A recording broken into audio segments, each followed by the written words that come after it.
Praise the Lord. இன்றைக்கும் கூட உங்களை சந்தித்ததில் கர்த்தருக்குள்ளாக மிகுந்த மகிழ்ச்சி அடைகிறேன். இன்றைக்கும் கூட தேவன் நமக்கு ஒரு விசேஷித்த வாக்குத்தத்தத்தை தந்திருக்கிறார். அந்த வாக்குத்தத்தத்தை பெற்று அதற்குரியவர்களாக வாழ்வோமாக. என் கை அவனோடே உறுதியாய் இருக்கும், என் புயம் அவனை பலப்படுத்தும். சங்கீதம் 89வது அதிகாரம் அதன் 21வது வசனம். என் கை அவனோடே உறுதியாய் இருக்கும். அவருடைய பாதுகாப்பு எப்போதும் உங்களோடு இருக்கும். அவருடைய பரிசுத்தமான வழிநடத்தல் எப்போதும் உங்களோடு கூட இருக்கும்.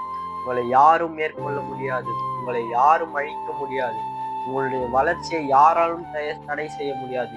எதற்காக என்றால் அவருடைய கை, அவருடைய பாதுகாப்பு, அவருடைய வல்லமை, அவருடைய அக்கினி உங்கள் மேல் எப்பொழுதும் இருக்கிறது. உங்களில் உள்ள வெளிச்சம் இருளாகாதபடிக்கு எச்சரிக்கையாக இருங்கள். அப்பொழுது உங்களில் அவருடைய கை வெளிச்சமாக காணப்படுகிறது. என் புயம் அவனை பலப்படுத்தும். புயம் என்றால் பாதுகாப்பு, வலிமை, பலன், ஆரோக்கியம் ஆகிய இது எல்லாவற்றையும் குறிக்கிறது. அவருடைய புயம், அவருடைய பாதுகாப்பு, அவருடைய வலிமை எப்போதும் உங்களோட கூட இருக்கும் என்று கர்த்தர் சொல்லுகிறார். ஆக இந்த வாக்குத்தத்தத்தை பெற்று இதற்குரியவர்களாக நம்முடைய பரிசுத்த வாழ்வை பத்திரமாக பாதுகாத்து கொண்டு பரிசுத்தமாக வாழ்வோமாக. இயேசு கிறிஸ்துவின் மூலம் ஜெபித்து முடிக்கிறேன் பிதாவே. Amen. God bless you.